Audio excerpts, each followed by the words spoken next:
Here is the marriage rate between the 1980s and 2025 in the US. As you can see, it is declining. There was a sharp uptick during COVID, but after that, the downward trend continued.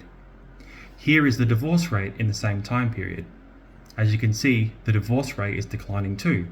Contrary to popular belief, most people think the divorce rate is increasing, but it's actually decreasing. Think about that for a second. If less people are getting married, that means there's less people to get divorced, right? In this video, I'm going to take you through a little journey through time using my own analysis to try and understand why the marriage rate is declining. This represents my original analysis. I'm not really pulling it from any studies, so I hope you enjoyed, and let's get on to it. The first analysis I ran was a simple correlation between marriage rates and divorce rates. Unsurprisingly, the correlation was very strong. As marriage rates go down, divorce rates go down, and vice versa. I ran a change over change correlation just to iron out the data and found pretty much the same thing, but it was a moderate correlation between marriage rates and divorce rates. These are pretty unsurprising, but I wanted to run them just to see if there was some sort of correlation between the two phenomenon, and there kind of was. Next, I ran a quick 10-year rolling correlation average between marriage rates and divorce rates to really fine-tune the data, and found pretty much the same thing once again. As marriage rates go down, divorce rates go down, and vice versa. So what we can conclude from these three statistical analysis is pretty obvious, and most people should be able to follow. As marriage rates go down, divorce rates go down, and vice versa. And now we get into the real meat of it. I had to do some thinking to theorize what could be related to the marriage rates and the divorce rates. After some thought, I came up with smartphone usage as the first variable to analyze. Here is the smartphone usage between 2014 and 2022. As you can see, for the most part, it's pretty well increasing. We are using our phones a bunch more. I first correlated that to the marriage rates and found a negative correlation, meaning that as we use our phones more, the marriage rates go down. This is a simple correlation and it doesn't imply causation. I then correlated that to the divorce rates, and unsurprisingly, it was a strong negative correlation again. As we use our phones more, the divorce rates go down. These are correlations, they're not causative, but they are interesting to think about, that our phones could be related to the marriage rates. I then ran a regression analysis to map year-to-year changes and found a very small effect that was not statistically significant. So what this basically means is that smartphone usage in and of itself is unlikely to really cause a major increase or decrease in the marriage rates once we account for and rule out time as a factor. So what does all that mean, you might ask?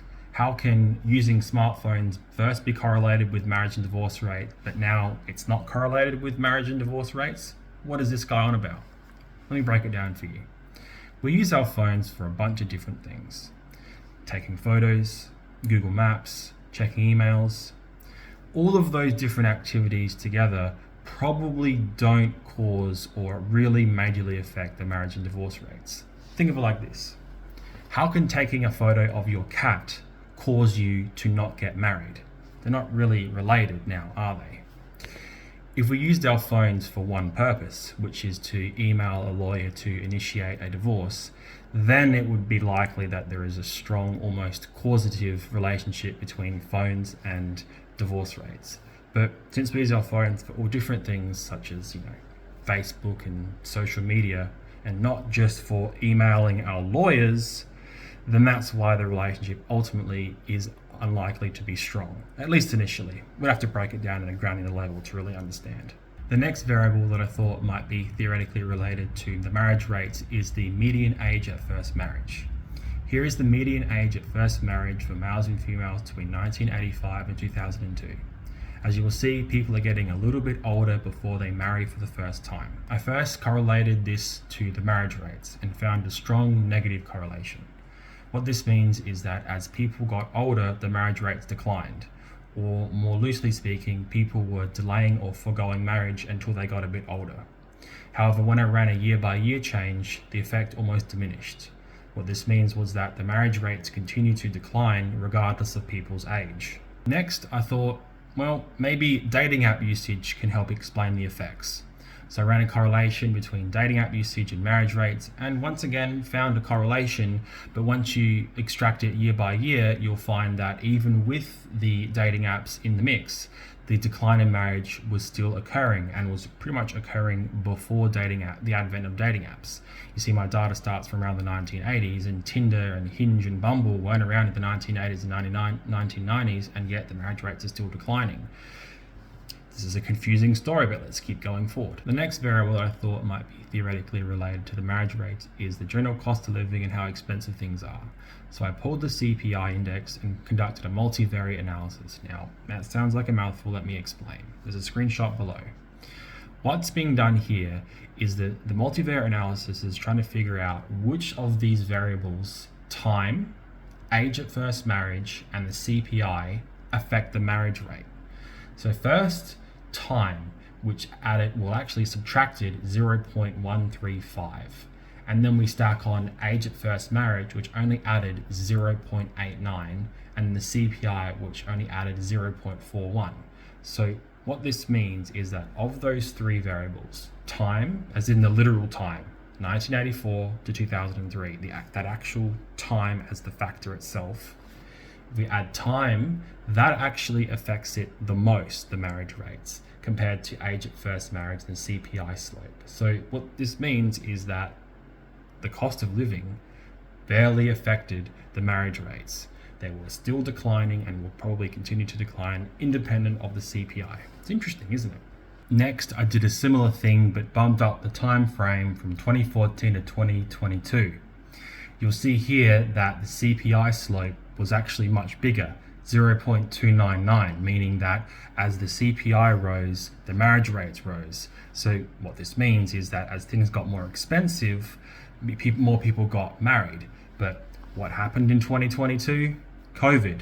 So of course, that's probably the big factor that really explains the relationship. It's not that more things that are expensive meant that more people got married or the other way around. It was that there was a bit of a spike in marriages after COVID, and also COVID made things hella expensive.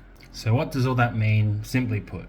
Well, simply put, it means that the CPI probably doesn't really have an effect on marriage rates. Or in other words, once again, the marriage rates were still trending down independent of whether things got more or less expensive. There was a slight bump during COVID, but the overall trend stayed the same. This is pointing to something pretty interesting, I think.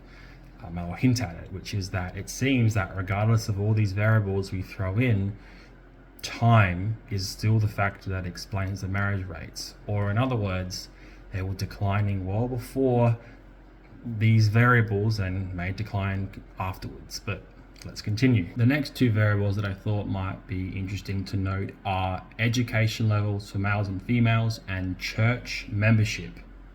So I mapped time against our average education for males and females and church membership, and found that once again time was still the biggest contributing factor to the decline in marriage rates.